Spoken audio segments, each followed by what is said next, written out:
sa pagbati ng umaga, gabi, saan man kayo sa panig ng mundo at tapos na ang April Fools. Pero dito, ayan o, akala ko, sabi springtime na eh. Yung pala, winter season pa. Talagang real is April Fools.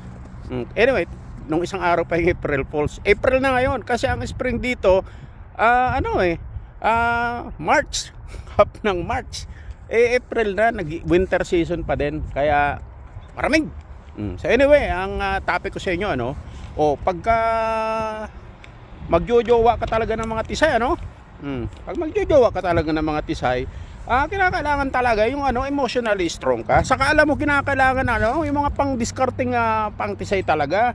O ano ba yung mga pang-discarding pang-tisay, alam mo kasi ang mga Asian kasi, Mr. Nice Guys talaga, karamihan ng Mr. Nice Guys yung gagawin mo ang lahat para magustuhan ka ng tisa, di ba yung mga Pinay o Asian or yun ang nakasanayan natin na talagang pinipedestal natin yung babae. Yun tayo eh. Yun ang reality. Pero pagka tisay, hindi Pinay, hindi Asian. Ang Asian naman may Japan, Bombay, lahat. Iba-ibang kultura. Conservative talaga. Kaya kagalang-galang at karespeto. Pero yung mga tisay kasi talaga, ang difference kasi talaga nila, itong mga tisay talaga, na yan eh, kumbaga, parang di naman sa dami ng body count, sa dami ng body counts niyan, ang dami ng experience niyan. 14 years old pa lang eh, wala nang virgin dyan eh. Talagang kasi ibang kultura dito, tradition. Sa mga hindi pa nagkakajowa ng tisa, o hindi pa naman naranasan magjowa ng tisa, hindi pa nakakarating dito o po nakikita lang sa Google, iba yung realidad. Kasi ang performance talaga dito ng mga puro more on body counts talaga. The more na may body counts ka, parang nire-respeto yung babae pagka nagkikwentuhan sila, nakakailang ka na.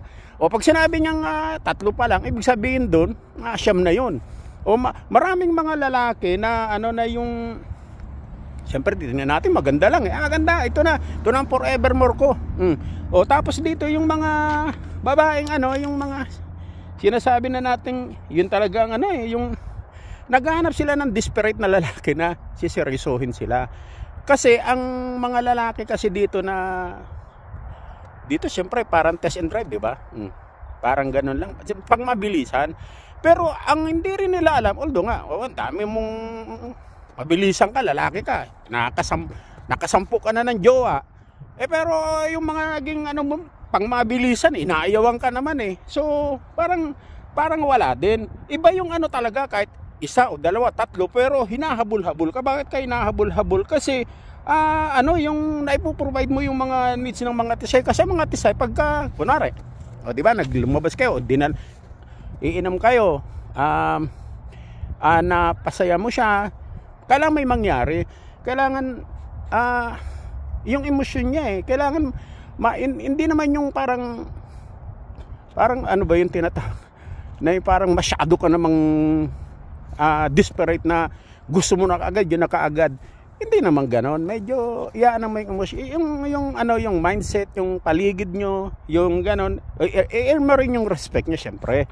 Hindi naman yung narinig ko sa Tony Canadian Rockies, ganito kaagad ang gawin ko. So, hindi naman ganon. Hindi naman literal na ganon. Kaya parang yung kahit yung mga babaeng di ba dito, marami ditong babaeng yung single, maraming single, may mga single mom, mga may edad na naghahanap yan ng mga lalaking yung parang mga weak, yung gano'n, yung papatulan sila, yung mga gano'n, yung mga below confidence. Akala mo naman nakatisay ako, pag mamalaki ko na, pero hindi mo alam, anytime pwede ka naman iwanin yan eh. Kaya, pero ang bottom line talaga, para yung mga na yan,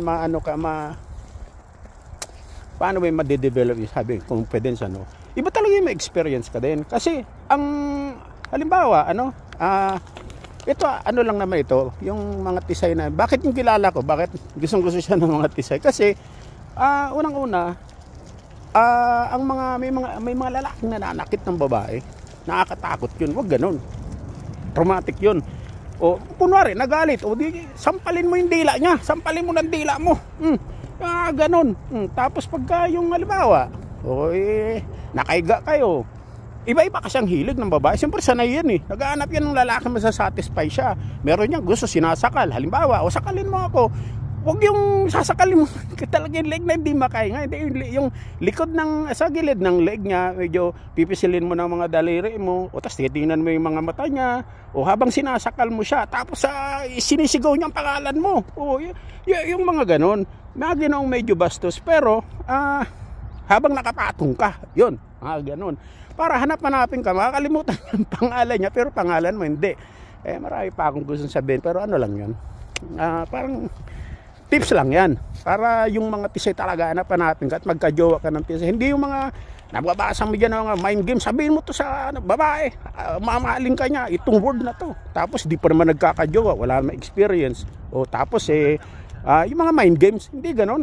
Confidence, importante siya, kung ayaw mo diwag, yung mga ganon dadating, pero it takes practice at saka confidence talaga, develop.